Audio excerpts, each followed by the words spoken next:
Discover the incredible hidden secrets behind Vikings' life-changing sleep habits revealed. In the heart of Blue Ridge, Virginia stood Sarah, a single mother, a warrior in her own right. Each day felt like a marathon as she sprinted between her job as a cashier and her responsibilities at home. The weight of bills hovered over her like a cloud, and the innocent laughter of her children, Lily and Max, often masked the reality of their struggles. Their home, filled with warmth, was still riddled with the anxiety of economic hardship, an invisible wall that pressed hard against their hearts. One evening, while picking through a dusty box at a neighborhood garage sale, Sarah stumbled upon an old book on Viking history. The moment she flipped it open, the words jumped out at her, offering a promise of something greater, a respect for sleep, a deep-seated belief in community, and tales of camaraderie that resonated with her weary soul. "Rest is our greatest ally," the book proclaimed, a balm to her constant exhaustion. Bursting with excitement, Sarah envisioned how these timeless teachings could transform her family's lives. That very night, she gathered her children on the worn-out couch, a flickering candle lighting up their hopeful faces. "We'll have regular bedtimes, story nights, and more time together. Just like the Vikings," she declared. But the sparkle in their eyes didn't reflect the optimism she felt. They were confused. Max wrinkled his nose skeptically. "But Mom, we can't change everything." Even Frank, her aging father with shadows in his gaze from the Gulf War, shook his head, dismissing her dreams as frivolous distractions. Her determination turned to disappointment in an instant. As whispers of her unconventional ideas spread through town, skepticism turned to ridicule. "Vikings? Really?" They'd laugh, sharing knowing glances. "Focus on reality, not fairy tales." It stung, but the voices around her only fueled her fire.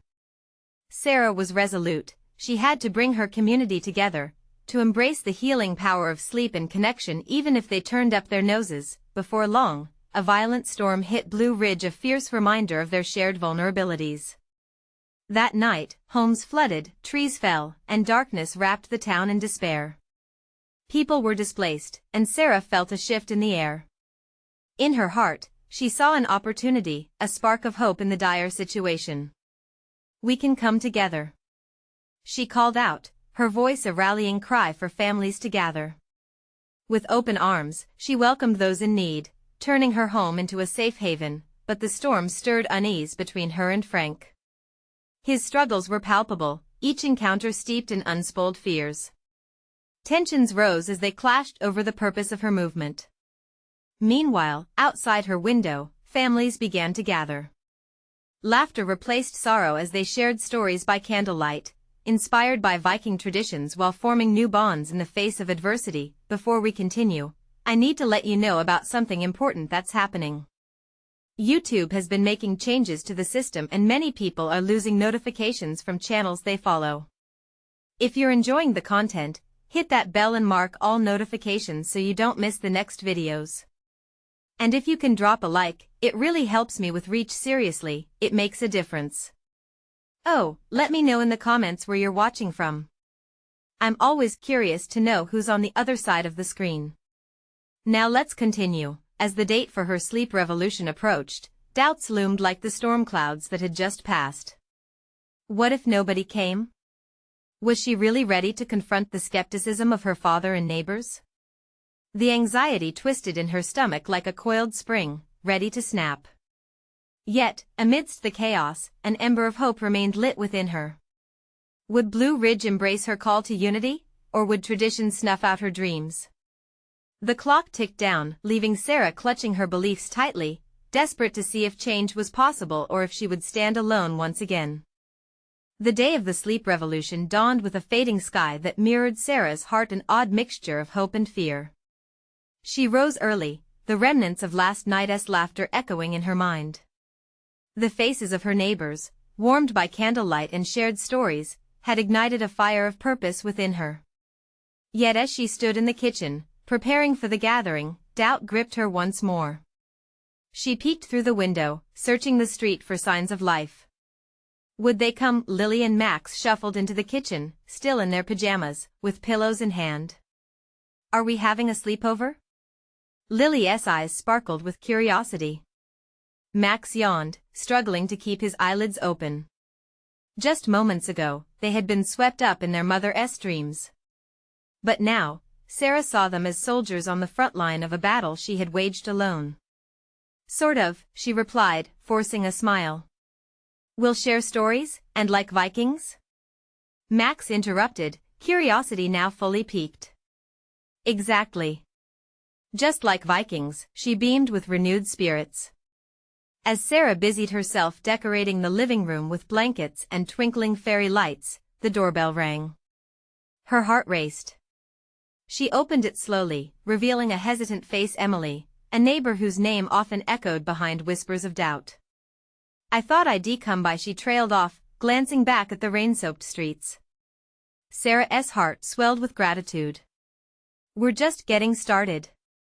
Come on in. One by one, neighbors began to trickle in, some carrying bags of snacks, others bringing their own pillows. Their laughter cut through the thick tension, merging with the familiar hum of family as it filled their once somber home. As dusk settled, with the glow from the candles bathing the room in soft light, Sarah stood at the center of her gathering, her voice quivering with a mix of nerves and excitement. Welcome, everyone. Tonight, we embrace the power of rest and bonding, just as the Vikings did. She felt eyes turn toward her, some skeptical, some intrigued. Let us share stories of times when we leaned on each other, when we needed a little help. One by one, stories emerged from the shadows of their lives. Mrs. Thompson spoke of the time her husband lost his job, a moment when the community rallied and provided meals without asking for anything in return. Young Sam shared a tale from school, his fear of history class washed away by the friendship of a classmate. With each story, Sarah felt the stitching of their community weave tighter. Hearts began to lighten as the vulnerable threads of their lives were exchanged like gifts. But in the corner, her father, Frank, sat quietly. The storms of his own past cast shadows across his face. As laughter flowed around him, he remained distant, his plate untouched. Sarah felt pulled toward him, an unspoken connection lingering like mist. Dad, do you have a story for us? She asked, her voice steady but warm, hoping to bridge that gap. The room grew still, eyes drifting toward him. Frank looked up, a pained expression flickering across his features. Nothing compares to what you all have shared. Please, Sarah urged, stepping closer, heart pounding. Sharing is what brings us together. He hesitated, but there was something in her plead that sparked a recognition within him, perhaps the essence of the Viking spirit she had tried so hard to impart. Then, just as Frank opened his mouth to speak, the sound of glass shattering came from the kitchen.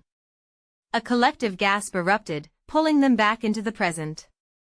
They rushed in to find the chaos of shattered plates, and Sarah's heart raced. Had everything taken such a great turn just as hope began to bloom? In that fragile moment, she realized true unity was being forged not in stories alone, but in facing every challenge together. Would her dream of a united community become a reality, or was it all slipping away? Holding her breath, Sarah turned back toward her father. The sharpness of broken glass punctured the air, drawing every gaze toward the kitchen. Sarah's heart sank as she surveyed the mess. The shards glimmered cruelly in the candlelight, a jarring contrast to the warmth surrounding the room. Sensing her tension, Emily stepped forward, her brow furrowed. Are you okay, Sarah? Yeah, it's just plates, she stammered, but her voice trembled. She couldn't shake the feeling that this was more than a simple accident. This was a metaphor for her fragile dream, teetering on the edge. Max and Lily rushed in to help, eager to pick up the pieces, but Sarah held a hand up. Wait. Let me. She knelt by the remnants of their intended feast, each shard a reminder of her fears. It felt personal, somehow a reflection of the fractures she'd been trying to mend within her family and community. Sarah, I can help clean this up, Frank said, breaking his silence, his voice low but firm. Maybe I don't need anyone to stop, Sarah, he interrupted gently but with resolve. Let us clean this up together. His unexpected willingness ignited a flicker of hope in her chest. Slowly, he knelt beside her, their hands working in tandem to gather the scattered pieces. As they cleared the floor, Sarah stole glances at her father, noticing the way his brow unfurled, the weight of years beginning to lift. Each broken plate seemed to symbolize something deeper. It was as if they were both piecing together the cracks in their relationship as much as the physical mess. The other neighbors filtered in, forming a circle around them, collecting the remnants of their shared meal, laughter trickling back into the room like sweet honey. Emily chimed in, "Hey! Maybe we can gather the stories that matter most.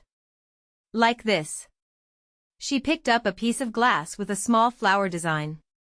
"This flower reminds me of the park where we all gathered for picnics last summer. Remember how we all laughed while Lily chased butterflies?" Encouraged by her words, others began to join in, sharing snippets of memories associated with various items. It was remarkable the mood began to shift like sun breaking through a clouded sky. "I remember that day," Max exclaimed, grinning widely. "I caught a butterfly, but it flew away before I could show it to anyone." "Sometimes, things slip through our fingers," Frank quietly added, looking pointedly at Sarah. There was a sincerity in his gaze, a bridge forming between them, one she hadn't anticipated.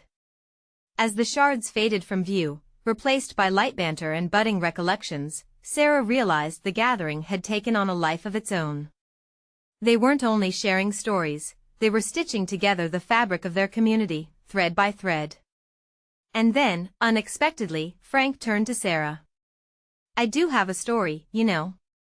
One that relates to." Just then, the front door swung open again. It was the group from the community center, with curious faces and a few extra chairs. "We heard the noise. What's going on?" they asked, their voices brightening the room anew. As Sarah's heart swelled with encouragement, she knew this was her golden opportunity. A chance for her father to finally share his story amidst a united front. Yet, as she caught his eye, apprehension clouded his expression. Would he open up? Would the community listen? "Dad, why don't you tell everyone what you were going to say?" she urged, hope braided with anxiety, but before he could respond, the doorbell rang again, ushering in yet another unexpected guest. And Sarah's heartbeat quickened. Could this newcomer hold another story waiting to be revealed? Would it be a story that shifted everything? The moment felt charged, like a spark waiting to ignite.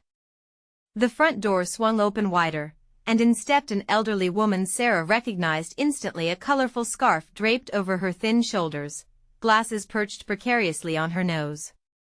It was Mrs. Davis, the kind-hearted woman from 2 houses down, who always seemed to have an abundance of cookies and a lifetime of stories to share. "Hello everyone. I heard some commotion and thought I'd lend a hand," she announced, her voice bright and robust. The mood shifted once again, like a wave lapping at a shore. Sarah's heart raced with excitement mixed with concern. Mrs. Davis had an uncanny way of bringing people together. Yet, it wasn't just her presence that made Sarah feel uneasy, it was the belief that Mrs. Davis held more stories, untold truths, that could shake their little community even further. "Come join us, we're cleaning up," Emily called out, motioning her over. The women surrounding the kitchen were smiling, their chatter growing. The old woman stepped onto the scattered shards of her neighbor's broken dreams, unperturbed, and began recounting a tale from her own past. "You know, once I dropped a whole tray of cupcakes before a school bake sale. I thought my world was ending, but my daughters and I gathered up the broken pieces literally and decorated them like sassy little animals. We sold out in minutes." Everyone chuckled at the vivid image, and Sarah felt the room's warmth envelop her. Mrs. Davis had this uncanny ability to turn even the worst accidents into lessons of resilience and laughter. Frank edged slightly closer to Sarah, his voice low but firm. "Perhaps, just like those cupcakes, we can find a way to decorate the hard bits of life." Her father's remarks struck a chord in Sarah, awakening something in her that had felt dormant. Here they were both kneeling on the floor, surrounded by broken glass and shared laughter, and still, the thought of his story lingered in the air like the scent of fresh bread. "Why don't we tell our stories to Mrs. Davis?" Sarah suggested, emboldened by the moment. Maybe we can all share what this feast means to us. The adults nodded, their faces animated and open. Even Lily and Emily exchanged looks before Emily jumped in. I want to go first. The younger ones began chattering, each adding to the spontaneous storytelling circle forming around them. Sarah listened, her heart swelling as tales of childhood resilience poured out, each voice adding a thread to a woven tapestry of experiences. Just as she got lost in the laughter, the door creaked again. Another unexpected guest arrived. This time, it was Tom, the recluse from the end of the street. He stood at the threshold, uncertainty written all over his face. Sarah felt her pulse quickening again, the door of possibilities swinging wide open. "Tom, come in. We're sharing stories," she called out, a genuine smile stretching across her face, hoping to draw him into their circle. But he hesitated, looking conflicted, as if he were wrestling with some unseen burden. A hush fell over the room, all eyes on him. Why was he always on the edge? What hidden tales did he carry? "Don't worry, we don't bite," Frank joked, trying to break the ice, but the smile on his face couldn't mask his underlying concern that maybe Tom needed this moment as much as they did. Tom gulped, finally stepping forward into the warmth of their gathering. But would he share his story? Would he break the silence that had clung to him for so long, revealing the hidden layers of his life? As he opened his mouth, the room held its breath, and Sarah felt her heart race, preparing for whatever would come next. Would this be the moment when the truth broke free?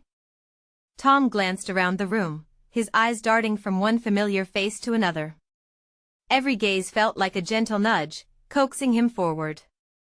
There was warmth like sunlight streaming through a cracked window, but there was also a heaviness in the air, waiting to be lifted. He cleared his throat, a nervous gesture that echoed in the quiet room. I don't really have a story like everyone else," he began, his voice barely a whisper. "At least, not one that anyone would want to hear." "Try us." Emily chimed in, her enthusiasm a bright spark in a flickering candle. "We want to hear about you, Tom. Promise." He hesitated, contemplating the swirling mix of emotions locked inside him. He had always been the quiet one, the one who lingered at the edges of community gatherings, watching but never joining. Was it time to share? "All right," he began again, his voice steadier this time. "When I was a kid, my family didn't have much. My parents worked all day and, often, they barely had time for dinner, let alone stories. But one evening, my older brother decided he'd read to me." His eyes softened at the memory. "I can still remember the way he sat on the edge of my bed, the dim light from the lamp casting a warm glow. I was only 10, but in that moment, I felt loved." The room listened intently, and Sarah felt a connection growing, each shared experience weaving tighter ties among them. "He read me The Adventures of Tom Sawyer." I was captivated. But instead of just reading, he started bringing my favorite snack, the peanut butter crackers, along with him too. We created our own little adventure every night, getting lost in those stories. He chuckled gently, the nerves beginning to fade. "Sometimes I pretended I was Tom, getting into all sorts of trouble." A wave of laughter broke across the room, warming the air even further. Then, one night, he didn't show up. I waited and waited. His smile faltered, replaced by a shadow of the past. Days turned to weeks. I eventually found out he was in trouble, something that led him down a wrong path. I kept thinking if I could have held on to those bedtime stories just a bit longer, maybe he trailed off, his voice thick with emotion. The room fell silent. Mrs. Davis reached for his hand, squeezing it lightly. "Sometimes, the stories we tell ourselves help us understand what we cannot change," she encouraged softly. "That's true," Frank spoke up, his eyes glistening. "Look what you did for yourself, Tom. You created adventures, and that's powerful." Tom glanced around again, noticing the understanding etched on their faces. Each one of them had their battles, just as he did. He might have felt on the outside for so long, but here, in this moment, he felt like he belonged. Yeah, and I guess I realized I still carry those stories with me. They remind me to stay hopeful. He took a deep breath, the air heavy but oddly refreshing. Let's keep sharing, Sarah suggested, her heart swelling with hope. Everyone has a voice that deserves to be heard. The energy shifted. There was a new eagerness, a beckoning to dive deeper into the heart of their lives. As each person began to open up, revealing bits and pieces of their own journeys, Sarah's heart soared. But then, just as the stories started to spill out, the door creaked once more. Every eye shifted to the entryway, anticipation palpable in the air. Who could it be this time, and what would they bring to the circle? A figure stood silhouetted against the fading light, and Sarah's heart raced again, uncertain of what mystery was about to unfold. The figure at the door stepped into the welcoming glow of the room, revealing a young woman with wild, curly hair and a determined expression. Her eyes glistened with a mix of hope and uncertainty. As she took a few hesitant steps forward, the conversation hushed further, replaced by a bubbling curiosity hanging in the air. "Hi, everyone," she said softly, brushing a loose strand of hair behind her ear. "I'm Mia. I didn't mean to interrupt, but I heard you all talking." It felt like a safe place to be. Her voice trembled slightly, yet there was a strength in her tone that caught everyone's attention. "Safe space indeed," Emily replied, her face lighting up. "Come on in. We're just sharing stories." Mia moved further into the circle, her gaze darting between faces lit by warm empathy. "Stories?" she echoed, a tentative smile breaking through. "I haven't shared mine in a while. I'm not sure where to start, though." "Just tell us what's in your heart," Tom encouraged, recalling how selfless sharing had felt like a lifeline. "There's no pressure." She took a deep breath, clearly searching for the right words. "All right. So, a few years ago, my life wasn't what you'd call normal. I had dreams of studying art, but everything just fell apart." She paused, her hands clasped tightly in front of her. "My mom was sick, and her health left this big, empty hole in our lives. I had to take care of her. It felt like the weight of the world was on my shoulders." The room felt heavier, echoing with understanding. Mia continued, "I stopped drawing. The paintbrush that once gave me joy felt heavy, like a stone. I remember looking at my canvas, wanting to scream but just staring. I thought I'd lost everything." "Did you find it again?" Frank asked gently, Mia's gaze flickered with determination. "One day, my mom found an old sketch I did as a kid. She showed it to me when I was feeling most lost. 'This,' she said, 'is who you are. You have to go back to this.'" A smile crossed her face now, though tears glimmered in her eyes. "She believed in me when I didn't believe in myself." A stillness held the room as they absorbed the power of her words, feeling the resurgence of dreams and the resilience of hope. "I started drawing again, little by little. It wasn't easy, but every stroke brought a spark of light back into my life. My mom's support was everything," Mia said, the warmth of her words wrapping around them like a cozy blanket. "In the end, art became my healing. I painted through the pain and found a way to express myself." "Exactly," Sarah exclaimed, her heart swelling. "Our stories can be our lifelines, too. They connect us." Mia nodded, a newfound confidence radiating from her.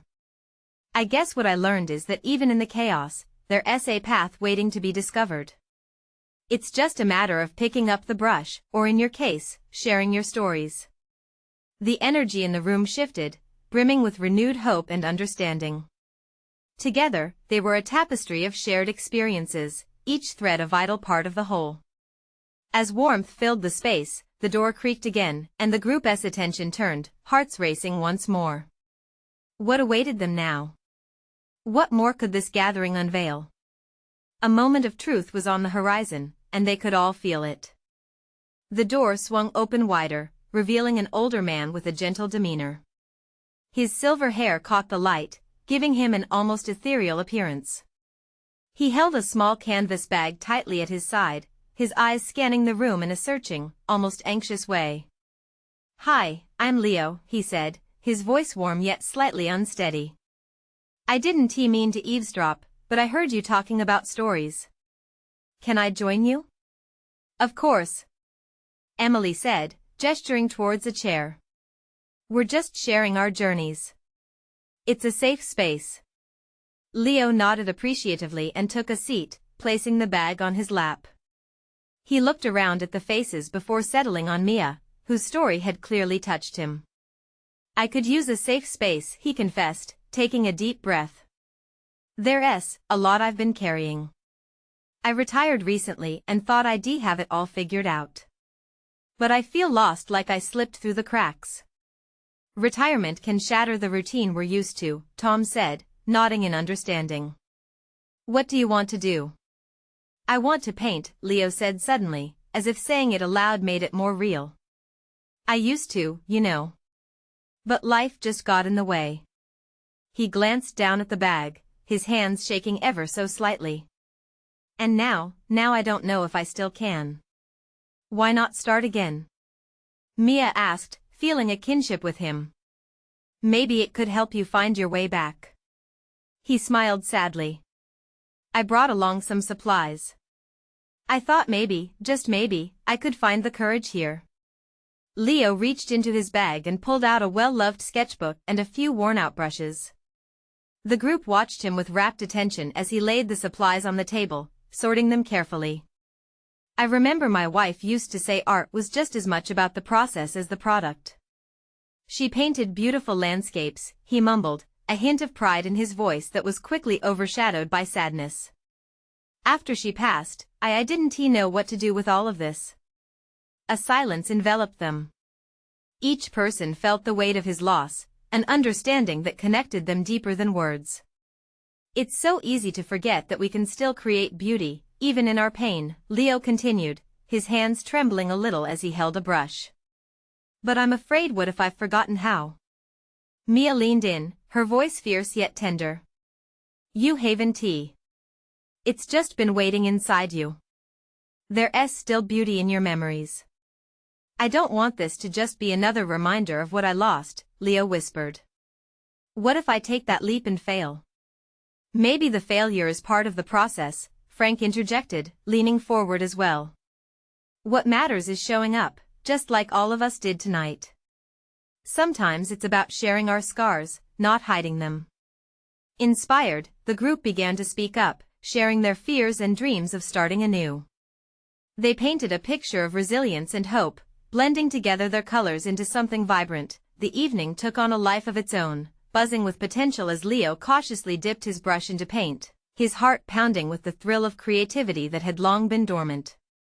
But just as he began to create, a loud crash came from outside, breaking the moment.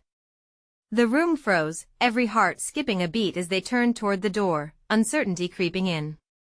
What had interrupted their path of healing? What awaited them just beyond that threshold? The tension in the room thickened as the sound echoed, a harsh reminder of the world outside. Leo's brush paused mid-air, paint leaking off the bristles like the anxiety pooling in everyone's stomachs. The group exchanged quick glances, the vibrant energy they had built moments before dimmed by that single, jarring noise. "What was that?" Emily whispered, her eyes wide with concern. "It wasn't just curiosity, it was a shared trepidation that bound them." Leo placed the brush down, fully aware that his moment of courage felt fragile, like it could break at any second. He looked toward the door again, uncertainty flickering in his chest. "It came from the alley," he said quietly, more to himself than anyone else. "Should we check it out?" Tom suggested, his voice steady but laced with underlying fear. The group hesitated, the idea of stepping into the unknown suddenly daunting. "Maybe we should stay in here," Frank replied, his brow furrowed. "Whatever it is, it might be better left alone." But before anyone could respond, the door swung open again, and a young woman stumbled in, breathless and wide-eyed, her clothes damp and torn. "Help! Please!" she gasped, collapsing just inside the threshold. "Oh my God!" Mia rushed to her side. What happened? The woman struggled to catch her breath, her eyes darting toward the open door, fear etched into her features. They're coming. They're looking for me. What do you mean?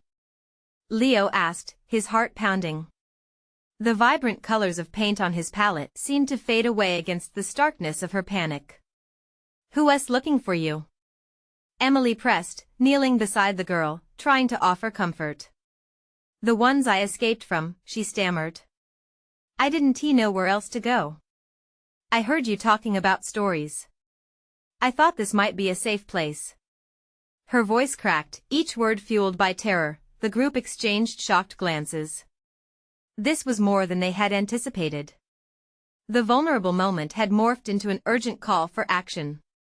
It mirrored Leo's fears, but this time, they couldn't just talk about vulnerability, they had to confront it head-on. Can you tell us what's going on? Frank urged, leaning in. We can help you. They're from a shelter, a place for broken things like me, the woman whispered, her eyes glistening with unshed tears. But it got dark there, really dark. I had to run. If they find me, I don't know what they'll do. A wave of silence washed over the room. Everyone felt the gravity of her words, a raw reality that hit hard. Leo, sitting almost paralyzed, fought against the tide of doubt. Suddenly, the world wasn't about his art anymore, it was about this girl, her life, her story.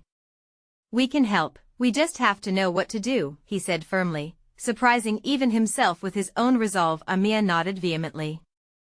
We can't let her face this alone, she deserves a fighting chance. As they gathered closer, a braver spirit ignited within Leo. Maybe this moment was a test, not just for the young woman but for each of them.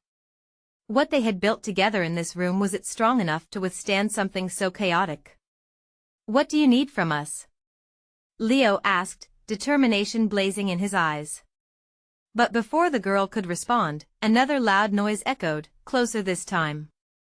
The door rattled, shadows looming just outside. Are they here? The girl whimpered. Leo felt his heart race. What were they really up against? In that moment, he realized they had a choice, to retreat into their fears or step forward together into the unknown. Whatever they are, we can face it, he declared, tightening his grip around the brush again, not for painting but for solidarity. How would they confront the darkness lurking right outside? How would they transform their pain into courage? The moment hung heavy with uncertainty, but it was clear, their stories were about to intertwine in ways none of them could have anticipated. The door shook again, a fierce knock that reverberated through the fragile air of the room. Leo's breath quickened, tension tightening around his chest like a vice. There was no turning back now. The girl's terror seeped into him, pushing him to act, to find the courage he never knew he had. Stay here, he whispered, though he doubted he would have the strength to leave. Orders felt hollow when faced with the raw desperation of her situation. As he took a half-step towards the door, Mia grabbed his arm, her grip firm. Leo, wait, she said, her voice low but steady. We can't just open the door. What if they already know she's here? Her words hung in the air like a bitter reminder of the stakes they faced. The girl trembled, her hands hugging her knees tightly. I can't go back. I can't. Leo could see how her pain twisted her face, and it broke something deep inside him. We won't let them take you, he promised, not quite knowing yet how they could keep that vow. But we need to be smart about this.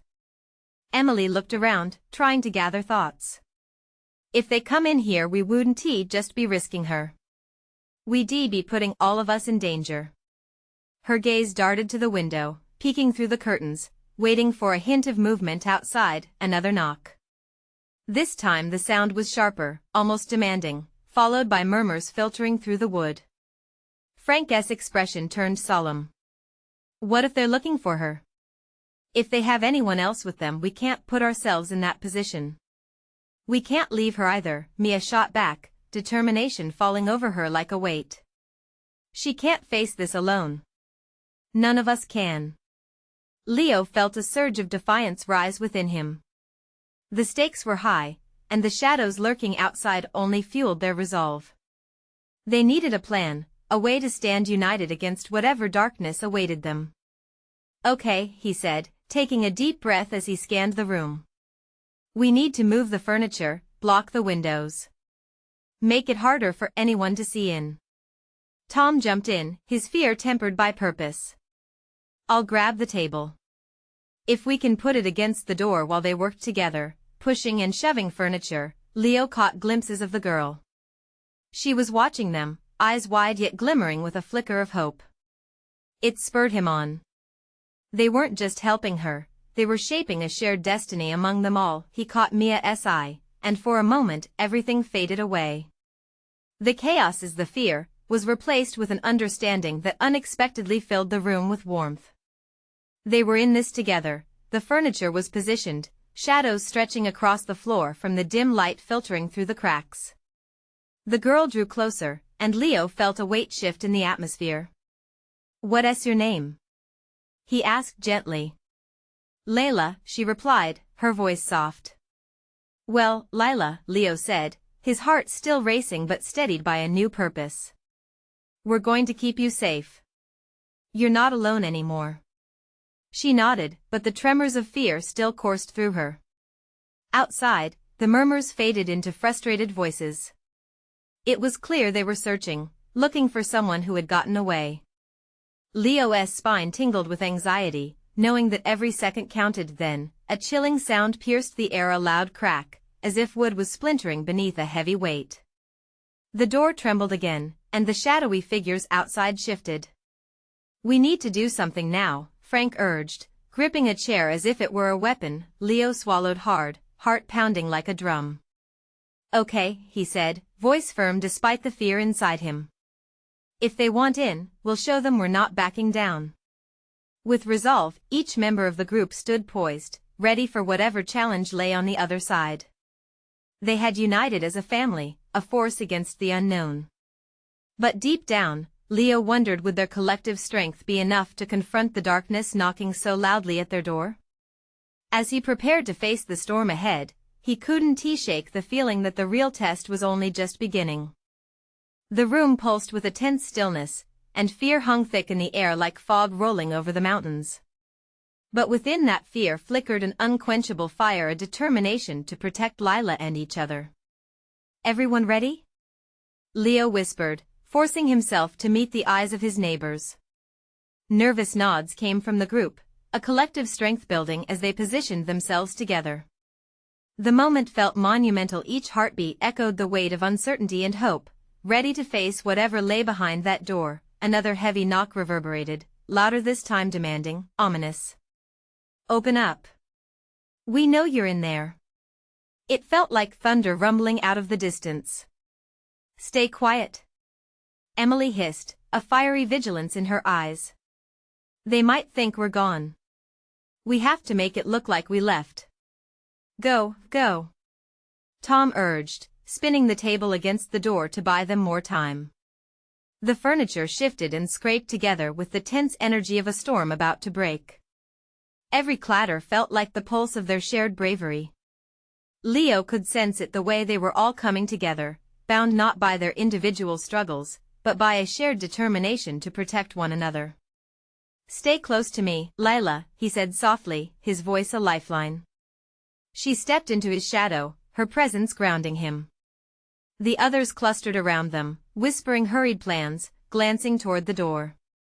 The voices outside grew more insistent. "We know you have her. She can't hide from us." Panic flickered across Lila's face, but Leo squeezed her hand reassuringly. It wasn't just her fight anymore, they were all in this together. "Listen," Frank broke in, his voice steady, rising above the growing chaos. "I served in the Gulf. I know how to stay quiet, how to ride out tough times. We need to be smart about this." His words energized the group, and Leo found himself looking at Frank differently. He wasn't just Sarah's father, he was a protector, a warrior just like them. As the pounding at the door grew more aggressive, Leo nodded toward Mia. "Take Lila to the back, quiet as a mouse." Mia's eyes held a fierce spark. Let us go. She nodded toward Lila, who took a deep breath, nodding back, trusting them. Together, they drifted toward a corner, shadows swallowing them as Frank motioned to the others to be ready. Tom, help barricade the door, Emily urged, grasping another chair. Let us show them we won to be easily moved. With the combined effort, they spun furniture and knickknacks, creating a formidable wall. Fighting against the noise, they worked quickly, sweat forming on their brows amid the mounting tension. Move! Frank yelled, eyes fixed on the door again. They're trying to break it down. The crashing sound rippled through them like a tidal wave. Leo felt his heart beating wildly, pounding with purpose and fear. Everyone stay tight. He roared over the noise, instinct taking over as he stepped forward, readiness churning in his gut. The door groaned under the strain, splintering at the edges. This is it. Frank growled, determination blazing in his eyes. Together now. But Leo felt uncertainty creeping in. What if they weren't enough? Just then, Lila stepped out from behind Mia, her voice trembling yet firm. Wait. We don't have to fight. There may be another way to handle this. The group paused, their eyes darting from Lila to each other. Her resolve carried weight, and for a fleeting moment, the tension shifted as they took in her quiet strength. What do you mean? Mia asked softly. If we can talk, maybe they'll listen. I can convince them I'm okay. Lila's voice softened, but there was bravery behind her resolution. Leo started, doubt clouding his words. What if they don't want to listen? They were scared, too, Lila said, her resolve growing stronger. They were just doing their jobs, but this isn't how it has to end. I've fought for my life for so long. I'm not going to let them take my voice away too. A moment passed, shadows shifting as uncertainty dissipated into something more hopeful. Lila will back you up, Frank stated, his demeanor shifting from protector to ally. But you have to be safe, and we can't let them hear you. It's our only option. All right, Leo said, feeling the stirring of a plan. But they need to know it's a safe place. They can't see this as a fight. With that, the air filled with the electricity of hope. They moved to the side, forming a protective circle around Lila, arms linked defensively, shielding her from the looming chaos. The persistent knocking stopped. Silence followed like a held breath, the moment stretched thin. Lila, are you sure you want to do this? Emily asked, staying close, ready to act at a moment's notice. I have to, Lila replied, her resolve unwavering. They braced as the door creaked, cracking open just enough to allow a figure to peek through. A youthful face appeared, gentle, yet hard, eyes clouded with confusion. Lila? The voice called out, uncertainty laced through. Is that you? It's me. Lila shouted, trembling yet fierce. I'm here, and I'm okay. You don't need to be afraid. The figure hesitated, peering into the room where the flickering candlelight cast shadows of panic and courage. The tension hung thick again, as the next few moments felt suspended in time. Lila took a step forward, gathering a depth of strength she hadn't known she had. I've run long enough. I'm not broken. I am whole. We can talk without fighting. You don't need to come in. Just let us talk this out. Her voice was steady, and Leo felt the hold of anxiety slip slightly. The power of vulnerability saturated the room, each neighbor standing in solidarity behind Lila. The figure shifted, uncertainty passing across their face. You don't have to do this alone. They stepped back slightly, eyes darting between the group and Lila, searching for signs of support. Another breathless moment swept the room as Lila pressed on. Together, we can find a way through this. You know it doesn't have to be like this. Slowly the figure nodded, tension flickering around them. As voices began to rise, the group felt the walls around them start to thaw. One by one, they stepped toward the door, ready to embrace Lila's strength, and just like that, the storm began to fade. Lila's courage illuminated the room, shining a light on the road ahead, bridging divides with her resolute heart. "Let us talk," the figure finally replied, stepping fully into the doorway as understanding broke through the fears. With that simple act, the world shifted. It wasn't just about protection anymore, it became about healing in their hands and through their stories. In that moment, they learned that through vulnerability, community, and authenticity, they could weave a safety net strong enough to embrace everyone. As the doors swung open wider, laughter and chatter echoed in the air, testament to everything they had come together for the journey, the stories that intertwined, and the power of connection, which became their greatest strength. The storm may have knocked at their door, but courage now shone like bright stars against the backdrop of uncertainty. And as they united, step by step, they turned toward the new dawn, the beginning of their transformation and the legacy of their shared journey, forging unbreakable bonds that would carry through any storm. Join us as we continue to explore these transformative journeys. This is the moment to show your support. Subscribe immediately to the channel to not miss the next exclusive stories. Leave a like now to feed the algorithm and keep these narratives alive for fellow dreamers. Comment below your reactions and feelings about this ending. Share your thoughts, let your voice be heard. And share instantly this video with at least 5 friends who need to see this incredible transformation.